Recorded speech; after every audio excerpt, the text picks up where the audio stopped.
dia, bom dia, bom dia, sejam todos bem-vindos, sejam todas bem-vindas. Só organizar aqui um pouco a imagem, ok. Bom dia a todos, bom dia a todas, sejam todos bem-vindos, todas bem-vindas. Agora, hoje é domingo, né, acho que dia 9, né? Dia 9 de agosto, domingo, Dia dos Pais, né? Então aqui já vai a minha homenagem aos papais, né? Os parabéns aos papais desse dia 9 de agosto, né? O segundo domingo de agosto, Dia dos Pais. Que Deus abençoe a cada pai, né? E vamos aqui mais uma vez conversar, né? Nós estamos seguindo o nosso estudo do Livro dos Espíritos, aqui das penas e gozos futuros, do livro 4, e vamos seguir com a nossa conversa de hoje, né? Creio que nós vamos começar na questão 990, né? Acho que é isso, né? Questão 990 do Livro dos Espíritos, cujo tópico é expiação e arrependimento, né? São dois tópicos que nós vamos trabalhar, né, no dia de hoje, ou seja, vamos começar a trabalhar no dia de hoje, né? Talvez não encerremos tudo no dia de hoje, tá certo? Então vamos lá, né? Sejam todos bem-vindos, sejam todas bem-vindas e vamos seguir com o nosso estudo, né? O nosso estudo em grupo. Que Deus nos abençoe a todos e sigamos então. Na questão 990, Kardec pergunta aos espíritos sobre o arrependimento. O arrependimento se dá no estado corporal ou no estado espiritual? Ou seja, o arrependimento em regra, porque ele pode se dar nos dois planos, óbvio, mas a pergunta que Kardec aqui faz seria no sentido de em regra, né? O arrependimento se dá no estado corporal ou no estado espiritual? E aí eles dizem, os espíritos, no estado espiritual, mas também pode ocorrer no estado corporal, quando bem compreendeis a diferença entre o bem e o mal. Então aqui, óbvio, né? O arrependimento pode se dar em qualquer momento, encarnados, estando nós encarnados ou não. Mas, em regra, o arrependimento se dá no mundo espiritual. Vejam a resposta. O arrependimento se dá no estado corporal ou no estado espiritual? Os espíritos respondem no estado espiritual e colocam uma conjunção adversativa. Mas também pode ocorrer no estado corporal, quando bem compreendeis a diferença entre o bem e o mal. Então aqui, os espíritos, na verdade, nos trazem uma regra, né, por assim dizer, uma regra. Em regra, no mundo espiritual, mas também no mundo corporal. E por que a ideia, em termos de em regra, é no mundo espiritual? Porque quando voltamos ao mundo espiritual, a nossa consciência se aclara. Por quê? Quando nos encarnamos, nós não exercemos, nós não temos a perfeita percepção da vida. Quando encarnados, nós ficamos mais no sentido de olhar a vida como um interregno entre berço e túmulo. Quando no mundo espiritual, nós temos uma visão mais clara no sentido que se dá a palavra vida. Quando encarnados pelo véu do esquecimento, que é uma didática perfeita do mundo espiritual, das leis de Deus, fazer com que não nos lembremos temporariamente das encarnações anteriores, é uma didática perfeita da lei de Deus. Quando encarnados, como que limitados por esse véu do esquecimento, nós não temos a real dimensão da vida. Nós não temos de maneira consciente o conhecimento ou a lembrança da escolha das provas. Então, quando no mundo espiritual estamos, é que nós, por assim dizer, numa visão mais ampla, mais aclarada, mais aberta, mais profunda até, nós então analisamos e percebemos as escolhas que fizemos e os atos que praticamos. Então, por isso é que no mundo espiritual, o senso de consciência é mais desenvolvido. Por isso, então, é que, em regra, o arrependimento se dá no estado espiritual. Por isso é que, em regra, se dá no estado espiritual. Porque ali, sim, nós observamos o conjunto da obra, vamos dizer assim, né? O conjunto da obra. Esse é o ponto que nós precisamos observar, né? Esse é o ponto que nós precisamos entender nessa questão. Agora, pode se dar no mundo material? Sim, sem dúvida nenhuma. Pode se dar no mundo material? Sim. Desde que, no mundo material, aclaremos nossa consciência, e aqui os Espíritos dizem, interpretando, entendendo, distinguindo o bem do mal. E quando no mundo espiritual aclarada a consciência, e aí sim, a percepção da vida se ampliou, nós então podemos ter mais condições de desenvolver o arrependimento. E, numa nova encarnação, aplicar o fruto desse arrependimento, que são, ou que é, a reparação dos atos, ok? Eu vejo aqui as pessoas estão ponderando sobre as penas temporais. Nós falamos en passant sobre isso, então tudo bem, eu já vi aqui algumas observações, tanto no Facebook quanto no Instagram, as pessoas estão perguntando sobre as penas temporais, parece-me que não trabalhamos, né?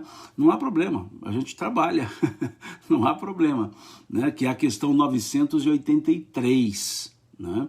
A questão 983, que fala das penas temporais. O que é temporais? As penas temporalizadas dentro de um tempo, né?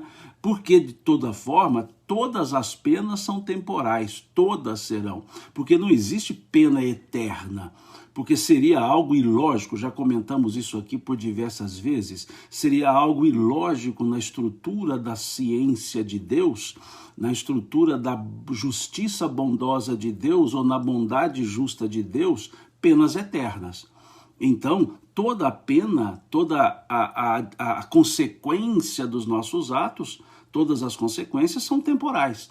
Então, aqui, todas são temporais. Para fins didáticos, Kardec trabalha alguns elementos aqui das penas corporais, ou temporais, melhor dizendo.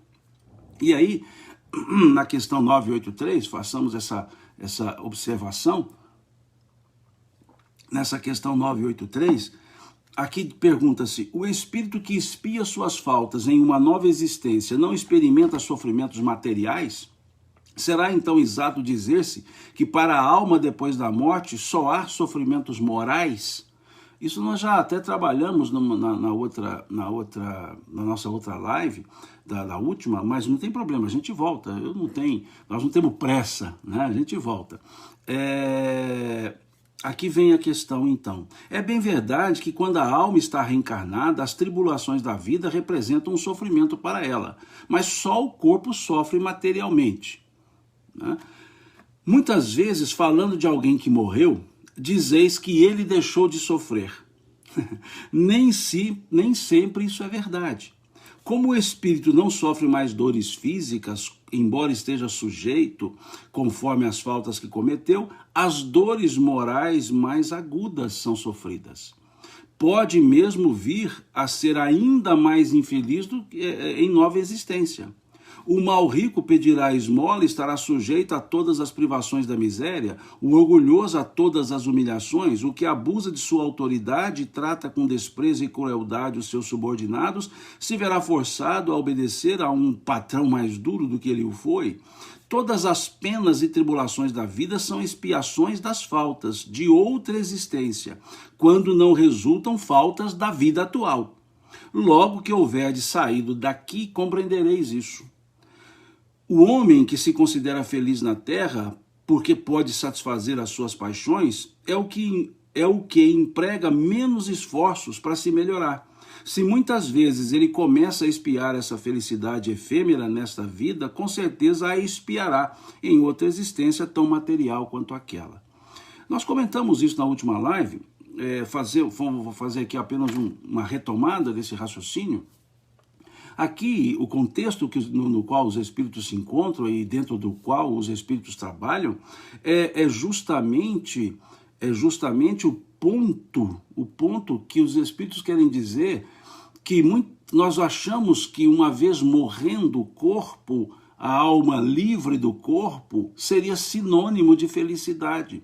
E muitos dizem, pelo menos parou de sofrer aqui na Terra. Os outros dirão, não, ele vai para partir dessa para melhor. E a questão de partir dessa para melhor ou para pior é questão de consciência. Então, no mundo espiritual, nós, os espíritos, sim, sentiremos os efeitos de todas as nossas ações. E o sofrimento é moral? Sim, porque não há corpo físico. Mas um sofrimento moral muito ajustado na consciência que leva a sensações como se corpos físicos nós tivéssemos. Por isso que os espíritos dizem muitas vezes que passam privações quase que materiais, mas é porque ainda os espíritos nesse estado estão fora da matéria, mas em termos de consciência, como se na matéria estivessem. Então sentem os efeitos como se físicos fossem. Sentem os efeitos como se fossem ainda encarnados. E isso durante um tempo que Kardec chama de perturbação espiritual, perturbação pós-morte. Depois disso, todo o processo é de consciência. É o que aqui chamou sofrimentos morais. E isso tudo se elabora para um processo encarnatório seguinte, para uma reencarnação seguinte. E nessa reencarnação seguinte, há o processo, então, de reparação, de expiação, se previamente com arrependimento, não há o aspecto expiação, senão residual. Agora, se não arrependimento, a expiação pode ser um convite ao arrependimento.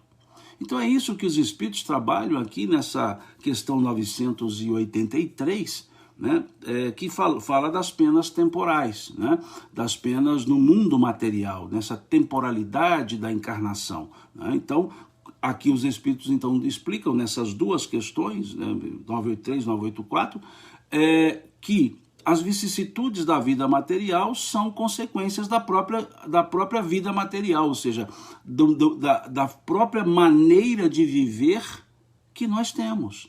E isso vai reverberar em outras encarnações. É o que vemos no artigo 9º do capítulo 7 do livro Céu e Inferno, Código Penal da Vida Futura, artigo 9º, da solidariedade entre as reencarnações. Né? Então é isso que está trabalhando aqui nessas questões. E a questão 984 pergunta assim: as vicissitudes da vida são sempre a punição das faltas atuais? Vejam, as vicissitudes, as dificuldades da vida material são sempre a punição de faltas atuais da própria existência? Os espíritos respondem: não. Como já dissemos, são provas impostas por Deus ou que vós mesmos escolhestes, como espírito, antes de encarnardes, para expiação das faltas cometidas em outra existência, porque jamais fica impune a infração das leis de Deus, e sobretudo da lei de justiça. Se não for nesta existência, será necessariamente em outra. Eis porque aquele que vos parece justo, muitas vezes sofre, e é o passado que o pune. Então aqui os espíritos querem explicar que há as consequências das encarnações anteriores nessa encarnação ou em outra encarnação. Nesse artigo 9º do capítulo 7 do livro Céu e Inferno, Kardec deixa claro que a expiação, a consequência da falta, sempre existirá, mas não necessariamente numa encarnação imediatamente posterior à da falta. Porque nesse artigo 9º diz o seguinte, que as faltas serão expiadas na encarnação ou em outras encarnações. Ou seja, não quer dizer que na próxima obrigatoriamente eu expiarei. Pode ser que não. Pode ser que na próxima eu angarie créditos para lidar com a expiação depois. Pode ser que para a próxima, pelo arrependimento, eu elabore condições de começar a reparar e a expiação ser residual depois. Então isso aqui fica claro no artigo 9º do capítulo 7 do livro Céu e Inferno, Código Penal da Vida Futura. Né? Aqui diz a Ciomara, vem parcelado. De certa forma, sim. Né? De certa forma, sim. Pode ser que se parcele um pouco, né? Faz um crediário. Pode ser, pode sim acontecer. Nada é fechado em termos da lei de Deus. Um erro que a gente algumas vezes pode incorrer é querer explicar os acontecimentos da vida material por um só caminho, com uma só explicação. Talvez seja um erro, de certa forma, uma falácia que nos faz reduzir muito os critérios da lei de Deus. Quantas vezes as pessoas tentam explicar todos os acontecimentos da vida com uma só explicação, e não. Eu digo que, em termos de análise pelo prisma espiritual, e também usamos muito nas questões jurídicas, tem uma palavra que resolve tudo. É a palavra depende. Sempre. Em termos jurídicos, quando nos trazem alguma situação, a gente diz assim, depende. Né? E até acrescentamos, né, no jargão jurídico, depende do caso concreto. Agora, também em termos espirituais, depende. Tudo depende. Pode ser que expie na próxima encarnação, pode ser que seja em outra, à frente, pode ser que seja dividida, parcelada, como disse aqui a Ciomara. Sim, pode ser. Tudo pode ser, depende da estrutura espiritual, depende da estrutura de consciência, depende das circunstâncias. Tudo isso depende. Então não criemos um reducionismo para tentar explicar tudo por um só caminho. Não será possível, né? Cometeremos falácias se assim fizermos, né? O Paulo está dizendo aqui, olha o trem. Esse trem aqui é horário britânico, né? Ele vai, o apito do trem aqui vai soar nesse nosso período de 1 hora umas 2 vezes no mínimo, né? Que passam aqui, acho que por hora 3 trens, 2 trens, é o que passam. E nesse caso aqui é trem mesmo, tá? Não é o trem mineiro, não. É um trem mineiro também porque é um trem de ferro, e trem também é trem de ferro. Né? Mas ele passa bem do lado aqui, a poucos metros aqui do apartamento. Então, como a gente está aqui estou aqui no 13º andar, então o som parece que chega bem mais forte, né? É por isso que veio o barulho do trem. Mas fica esse barulho bucólico, né? Pra gente sonorizar um pouco a live. Ok? Eu acho que ficou clara essa ideia das penas temporais, né? Que Kardec aqui trabalha. Essa temporalidade. E o mais importante de tudo, é percebermos a solidariedade reencarnatória. O que é solidariedade reencarnatória? As reencarnações são solidárias entre si porque são nossas, pertencem a nós mesmos. É o que Kardec coloca nesse artigo 9º do capítulo 7 do livro Céu e Inferno. Né? As reencarnações, diz ele, são solidárias entre si porque pertencem ao mesmo espírito. Então, por isso que aqui nessa questão 984, eles dizem assim, eis porque aquele que vos parece justo muitas vezes sofre. Porque quantas vezes nós olhamos para uma pessoa e dizemos, mas essa pessoa é tão boa, uma pessoa justa, honesta, e passa por tanta dificuldade na vida, né? Será por quê? Porque o que nós passamos nessa encarnação é o resultado, é o saldo de tudo que já vivenciamos. Nós somos seres imortais, somos seres antigos e muitas vezes o que está se passando aqui não é em função do aqui, é em função do anterior, não é em função do agora, é em função do anterior, dos anteriores.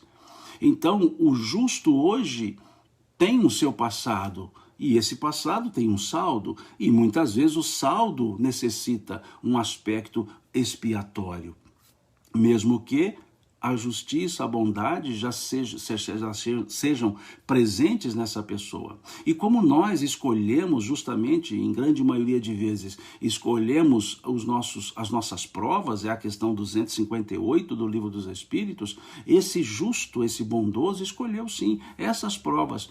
E o bom é que, sendo justo e bondoso, também será resignado e saberá lidar com as adversidades de maneira tal que elas que as suas reações, as suas atitudes não compliquem o seu processo evolutivo.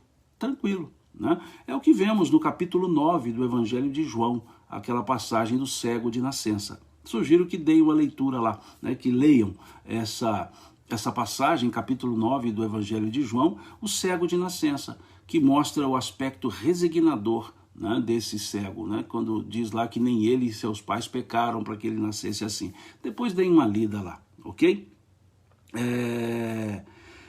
Aqui a Marilda pergunta se, quando nós desencarnamos, se o que conta é a última encarnação. Não, o que conta é o saldo das encarnações. É o que conta, é o saldo. Se nessa encarnação eu criei situações que aumentou o saldo devedor, as consequências futuras serão proporcionais ao saldo que eu determinar, que eu demonstrar. Se nessa encarnação agir com bondade, agir com justiça, com consciência, e isso, em termos de crédito, suplantou os débitos, óbvio, mas também pode ter diminuído os outros débitos. Então é sempre pelo aspecto saldo. É onde eu gosto de usar, isso não é termo doutrinário, óbvio, eu gosto de dizer que a expiação ela é sempre residual, né? É pelo resíduo, é pelo saldo que nós temos de todas as encarnações, ou seja, da nossa vida.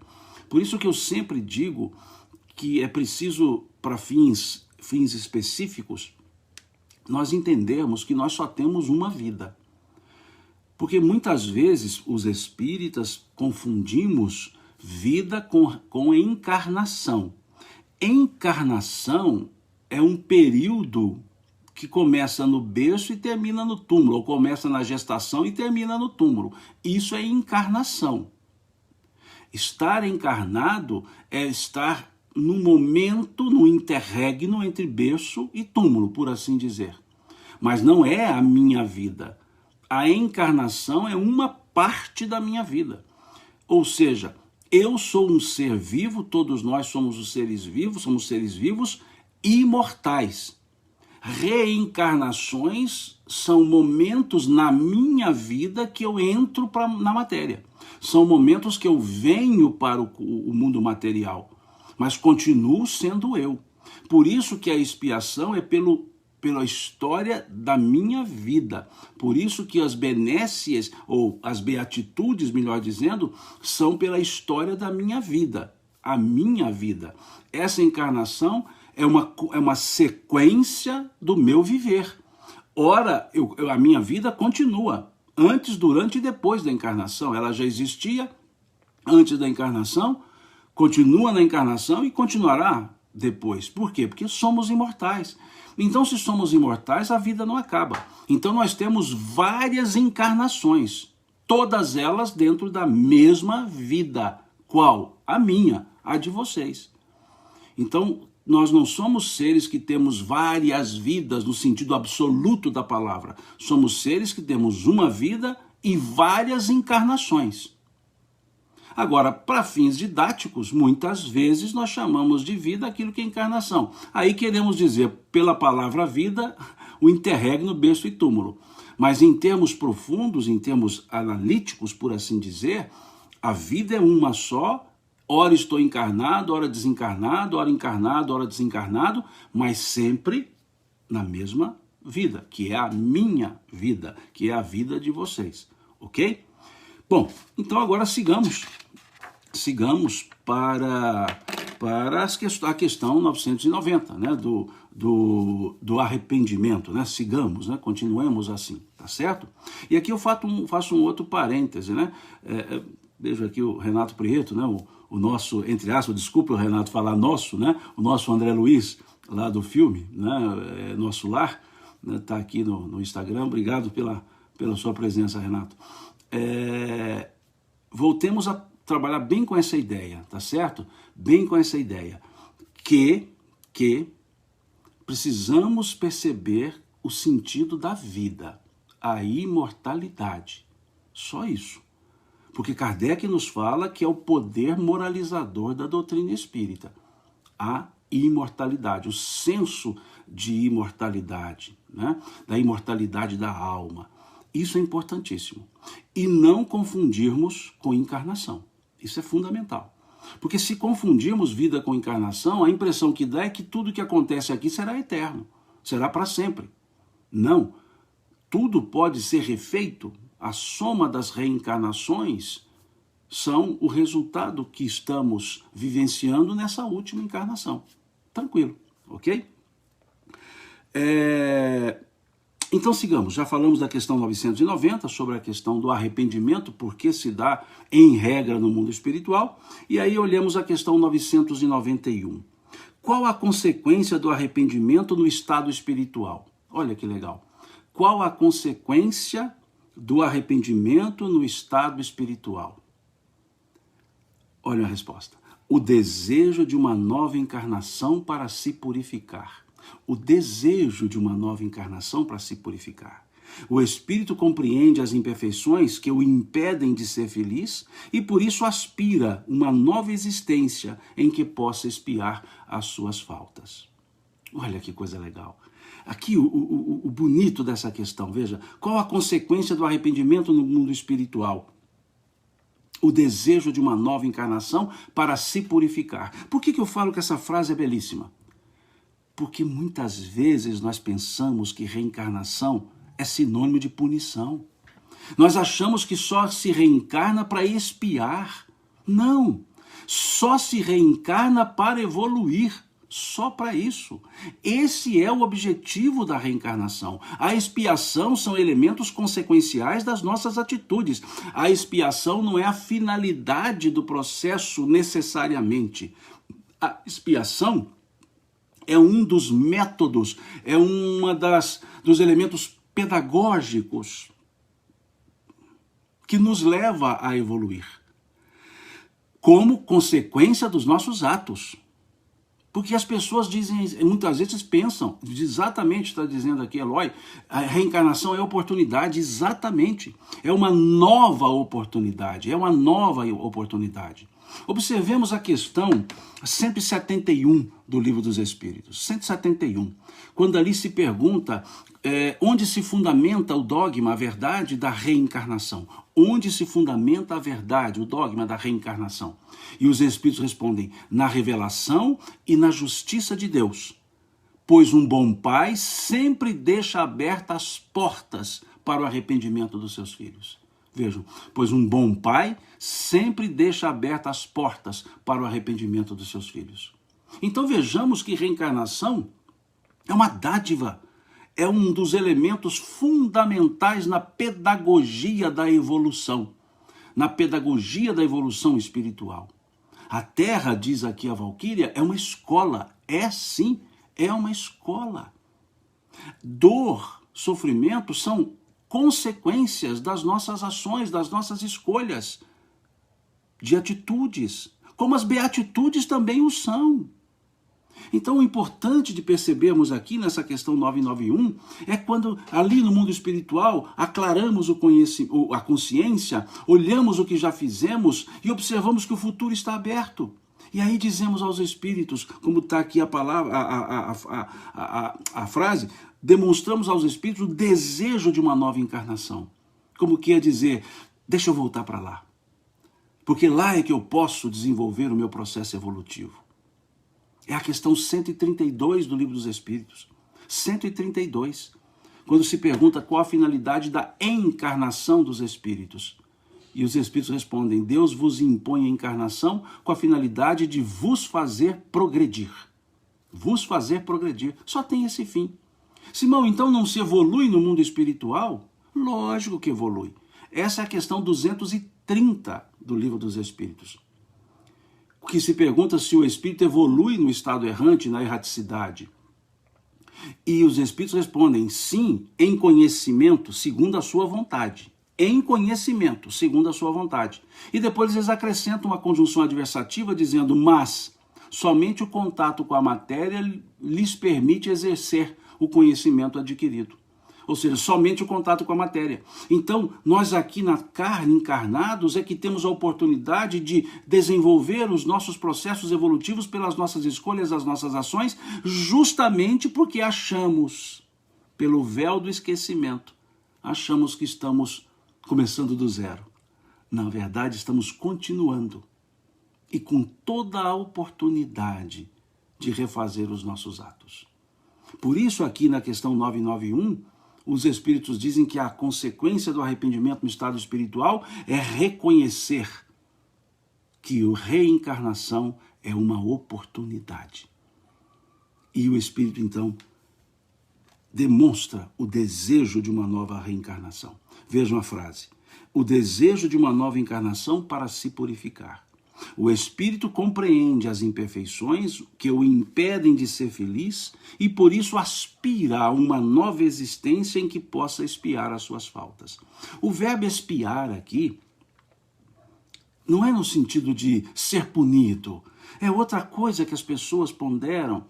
Muitos espíritas gostam de trabalhar a ideia expiatória como uma punição de Deus. Não, você vai expiar, Deus vai fazer você expiar. E o verbo expiar toma uma conotação de punição. E não é. Expiação é sim um sofrimento, não há dúvida, mas não é punitivo. É um sofrimento consequencial que nos alerta, que nos aclara, que nos dá senso de que algo não está bem feito, algo não foi bem feito. A expiação é, digamos, o elemento mais profundo da didática de Deus, da lei de Deus, para nos chamar a atenção para a correção das nossas faltas. O expiar é um aspecto de redimir, de redenção, e não um aspecto de punição. Como teria aspecto punitivo se Deus é justo e bom? Deus não pune, Deus oportuniza condições ou nos dá oportunidades para que nós refaçamos nossos atos. Mesmo que para começar a refazer a reparação, como a Silvia coloca aqui, mesmo que para começar a refazer, nós tenhamos que ser provocados pela expiação para nos acordar. Peço licença aqui para ler o artigo 16 do Código Penal da Vida Futura, lá do capítulo 7 do livro Céu e Inferno. Veja o que diz aqui Kardec nesse artigo 16. O arrependimento, conquanto seja o primeiro passo para a regeneração, não basta por si só. São precisas a reparação e a expiação. Arrependimento, reparação e expiação constituem, portanto, as três condições necessárias para pagar os traços de uma falta e suas consequências. O arrependimento suaviza os traços da expiação, abrindo pela esperança o caminho da reabilitação. Só a reparação, contudo, pode anular o efeito, destruindo-lhe a causa. Do contrário, o perdão seria uma graça e não uma anulação. Então aqui, depois do artigo 17, vai até o artigo 19, né? O artigo 16, 17, 18 e 19, nesses 4 artigos, os espíritos trabalham essa ideia de arrependimento, expiação e reparação. Nós voltaremos a isso, nós vamos conversar sobre isso mais à frente, né? No artigo 17, por exemplo, diz que o arrependimento pode se dar por toda parte e em qualquer tempo. Se for tarde, porém, o culpado sofre mais tempo. Então aqui o ponto-chave é arrependimento. Agora, o que é arrependimento? O que é o arrependimento? Arrependimento não é carregar culpa.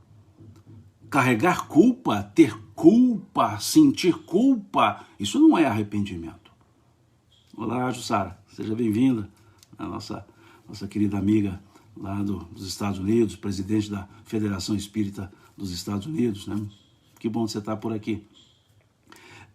Vejamos esse aspecto, porque muitas vezes nós achamos que arrependimento traz o aspecto da culpa. Não, pelo contrário. O arrependimento é justamente o elemento que retira o aspecto da culpa.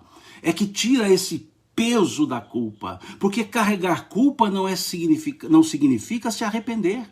Carregar culpa é um processo de autocomiseração, é um processo de ter medo de si mesmo, de ter dó de si mesmo, de ter pena de si mesmo. Esse é o ponto. Quando se carrega uma culpa, nós passamos a ter pena de nós mesmos. Nós achamos que somos vítimas, que não temos capacidade reparatória, que não temos condições de reparar os nossos atos. Isso é culpa. A culpa não gera atitudes, senão um embotamento, um embotoamento, senão nos fecharmos em nós mesmos. Nos fecharmos em nós mesmos.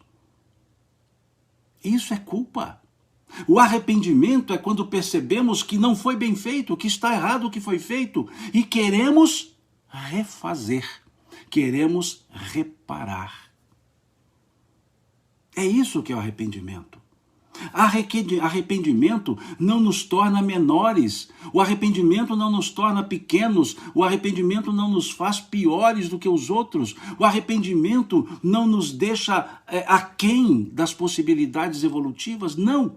O arrependimento é demonstração de força, o arrependimento é demonstração de consciência de que não somos perfeitos, de que cometemos erros, mas que também podemos reparar os erros.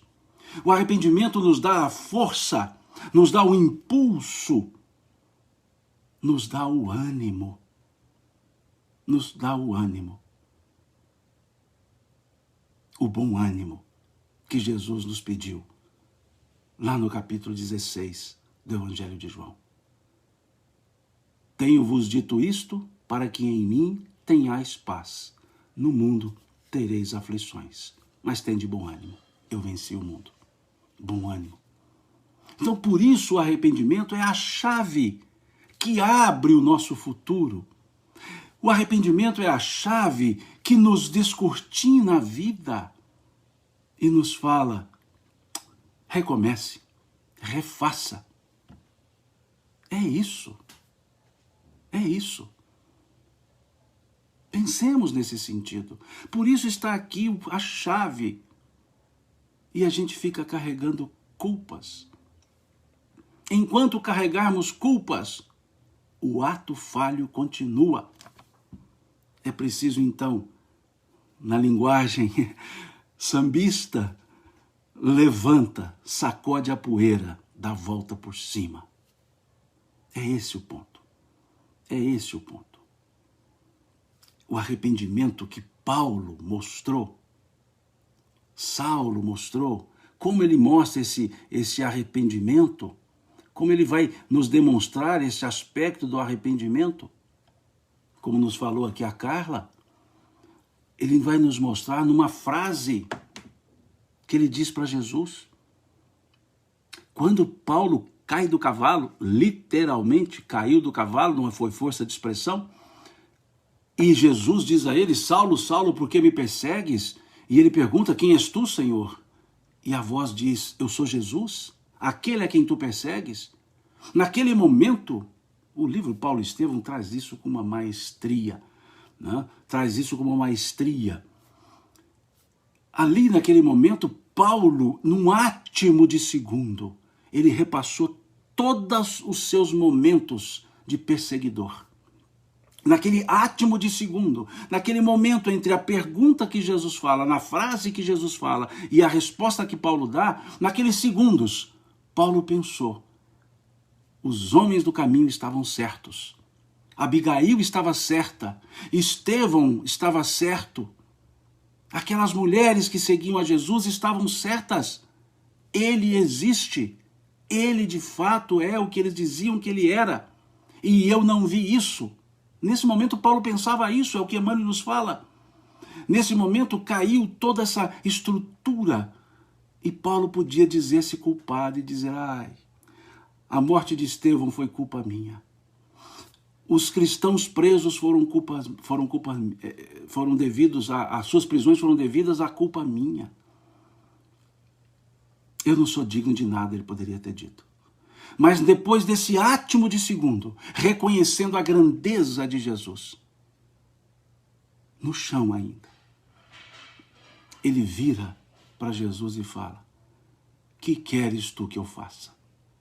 Que queres tu que eu faça? Esse foi o arrependimento de Paulo. Que queres tu que eu faça? Em outras palavras, Senhor, eu errei. Agora me fala o que é para fazer para consertar, para reparar, para fazer tudo de novo. Foi isso que ele disse nessa frase. Que queres tu que eu faça? Jesus diz a ele, Saulo, não recalcitres contra os aguilhões. Vá, é o seu trabalho. E quando Jesus apresenta-se para Ananias, Ananias dormindo em sono, diz o texto, quando Jesus se apresenta a Ananias, dizendo, Ananias, e Ananias acorda dizendo, eis-me aqui, Senhor. Jesus diz a ele, vá em casa de Judas, na rua direita, lá está quem precisa do teu concurso. E Ananias diz assim para Jesus, Senhor, lá está Saulo, o nosso perseguidor. Veja Ananias estabelecendo um juízo de valor, até com receio, de Jesus pedindo a ele que fosse lá cuidar de Saulo, vá em casa de Judas, na rua direita. E ali Ananias diz, Senhor, lá está Saulo, nosso perseguidor. Como quer dizer, Senhor, o senhor está, mineiramente falando, né? Nós mineiros temos essa expressão, o senhor está doido? Né? Lá está o nosso perseguidor. E Jesus diz para Ananias, eu sei. E puxa a orelha de Ananias. Um puxãozinho de orelha cristão.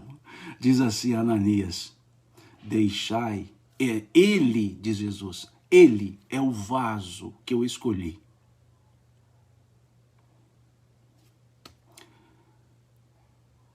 Ele é o vaso que eu escolhi para depositar o meu evangelho e levar a todas as nações. Veja Jesus dizendo para Ananias, ele é o vaso que eu escolhi para depositar meu evangelho e levar a todas as nações. Deixai que eu mesmo, diz o Cristo a Ananias, deixai que eu mesmo mostrarei a ele o quanto ele padecerá por causa do meu nome. Deixai que eu mesmo mostrarei a ele o quanto que ele padecerá por causa do meu nome. Como dizia Ananias, não faça juízo de valor. Sirva, ajude. Em outras palavras, ele disse, deixa que eu mostro para ele. Ele é o vaso que eu escolhi. E aquele vaso caído lá no chão, que poderia carregar a culpa do mundo, demonstrou o arrependimento e a responsabilização. Que queres tu que eu faça, Senhor? E muito à frente, Paulo vai dizer uma frase que nos remete de volta ao que Jesus havia dito a Ananias sobre Paulo ser o vaso. Esse é o vaso escolhido para depositar o meu evangelho e levar a todas as nações. E o apóstolo Paulo vai dizer assim sobre si mesmo, sobre todos nós. Vai dizer, temos esse tesouro, o evangelho. Temos esse tesouro em vasos de barro, para que a excelência do poder seja de Deus e não dos homens. Vejam que beleza. Ele se colocando como um vaso, mas um vaso de barro. E o tesouro é o que está no vaso. Temos esse tesouro em vasos de barro, para que a excelência do poder seja de Deus e não dos homens. Todos nós podemos ser vasos de barro, mas podemos ser os depositórios do evangelho. Podemos todos nós reconhecer a excelsitude do Cristo, a profundidade dos seus ensinos e levá-los. Mesmo que tropecemos aqui, caiamos acolá. Mas, sendo vasos de barro, podemos sim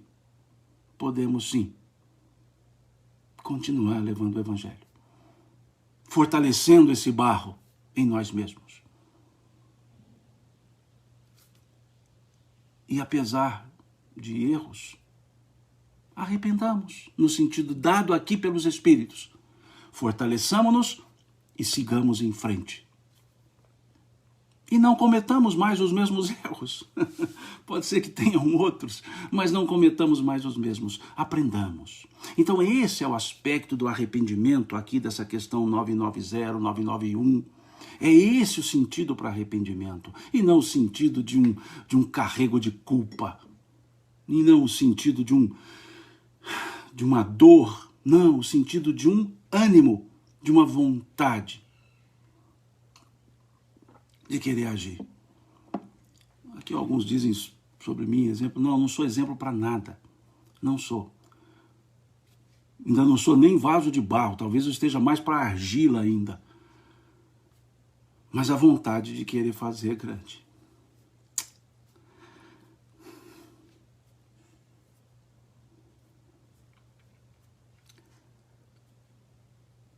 Mas a vontade de querer talvez um dia conseguir ser um vasinho de barro bem simples. Que Deus ajude a que a gente possa de fato seguir.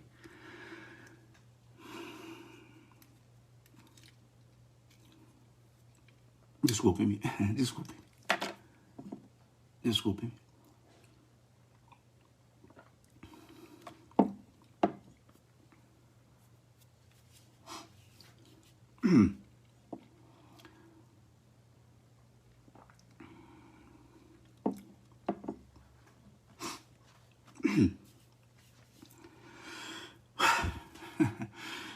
Falar do Cristo dá uma mexida na gente, né? A gente balança um pouco.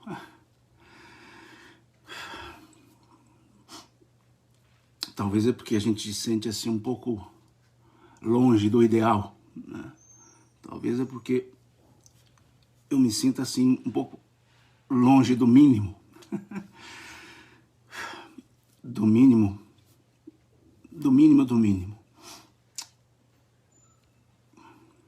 E aí a energia fica muito, não sei, fica, mineiramente falando, dá um trem na gente, né? A gente sente um trem aqui e dificulta um pouco, tá certo?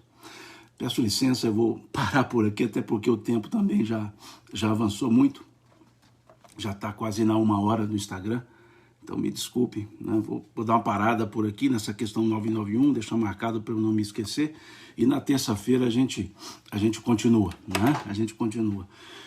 Mas desculpe essa emoção que nem eu aguardava por ela. Mas é esse senso mesmo, essa vontade de querer fazer alguma coisa, de querer ser útil em alguma coisa e a gente patinar, né? Patinar e acaba não sendo útil, né? E para mim é muito claro, né? O Cristo é a referência, é o ideal, é o propósito. E esse amor a Ele, de vez em quando, dói um pouco, né? Que a gente fica querendo estar junto, mas talvez fica mais longe. Que Deus, então, nos abençoe a todos. E aos papais aqui que estão presentes, aos que não estão, feliz Dia dos Pais, né? Eu falo que a paternidade nos dá uma condição de exercitar amor. Eu falo que ser pai é uma chave que Deus nos dá para abrir o nosso coração e aprendemos a amar. Aprendemos a amar como deve ser, né? Amar incondicionalmente. Os filhos que Deus nos confia são essas chaves, né? São essas chaves que vão abrir nossos corações. Os filhos que Deus nos confia são aqueles que nos permitem amar, que vão lá no fundo do nosso coração e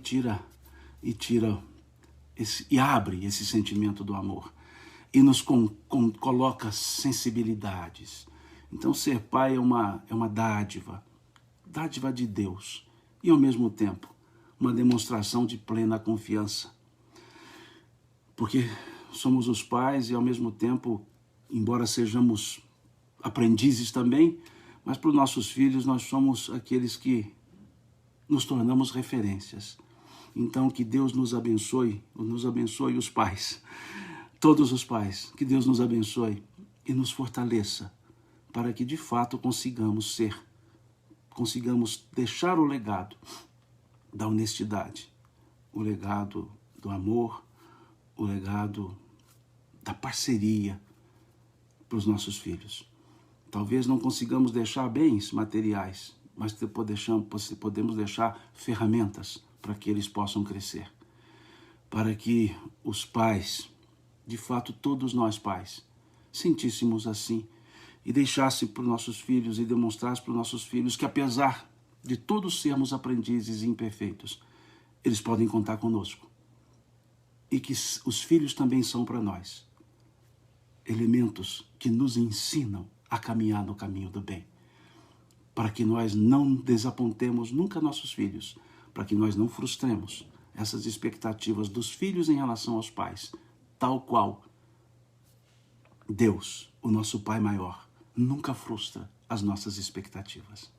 Então que o Pai abençoe os pais, que esse Pai com P maiúsculo seja ou esteja sempre com os pais, para que seja uma réstia dessa divindade, a paternidade possa ser nela exercida e possa de fato aprendermos e vivenciarmos a incondicionalidade do amor.